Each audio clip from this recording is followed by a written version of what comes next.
Actress Yami Gautam ने खोले जब इंडस्ट्रीज के कई घिनौने राज।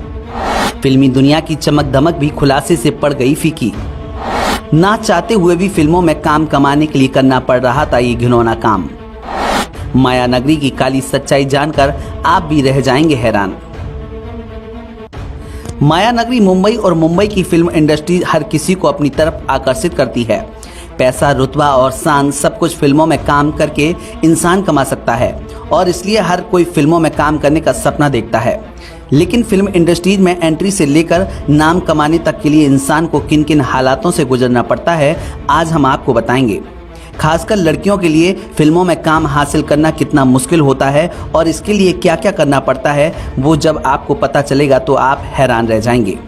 काबिल और उरी जैसी फिल्मों में अपने अभिनय का लोहा मनवा चुकी यामी गौतम को कौन नहीं जानता, लेकिन इस पहचान को हासिल करने के लिए फिल्मी दुनिया में यामी गौतम को किन किन हालातों से गुजरना पड़ा और ना चाहते हुए भी क्या क्या करना पड़ा, ये खुलासा जब यामी गौतम ने किया तो सनसनी फैल गई।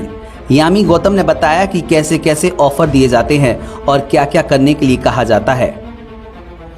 ना चाहते हुए भी संघर्ष के दिनों में वो सब पहचान बनाने के लिए करना पड़ता है। अभिनेत्री यामी गौतम ने पिछले साल ही आदित्य धर के साथ शादी रचाई थी। यामी के नाम कोई ज़्यादा बड़ी फिल्में नहीं हैं, लेकिन जिन फिल्मों में उन्होंने काम किया वो सब यादगार बन गईं और दर्शकों को काफ़ी पसंद आई।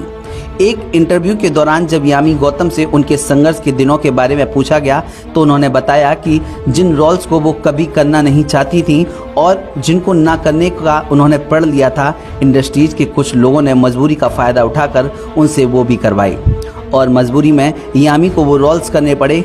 कई बार उन्हें ऐसे ऑफ़र दिए गए जो शायद ही कोई लड़की एक्सेप्ट कर पाए, लेकिन फिर भी उनके सामने प्रस्ताव आए जिन्हें करने की इजाज़त ज़मीर भी नहीं देता और जब हालात बिगड़ते देखे तो यामी ने वो ऑफ़र ठुकरा दिए। यामी ने बताया था कि नई नई लड़कियों से अलग अलग तरह की डिमांड रखी जाती है और डिमांड को पूरा न करने के एवज में उनसे साइन की हुई फिल्में तक वापस ले ली जाती हैं।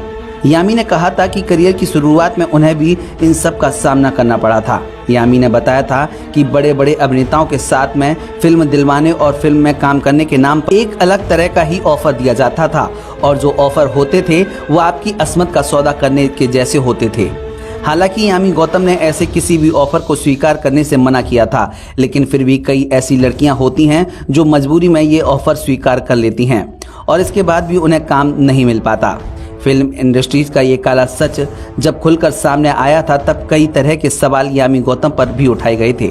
जो खुलासा यामी गौतम ने किया उसको जानने के बाद अब आपको भी चमक धमक और माया नगरी की शान और शौकत फीकी लगने लगी होगी, लेकिन जो भी हो सच्चाई यही है।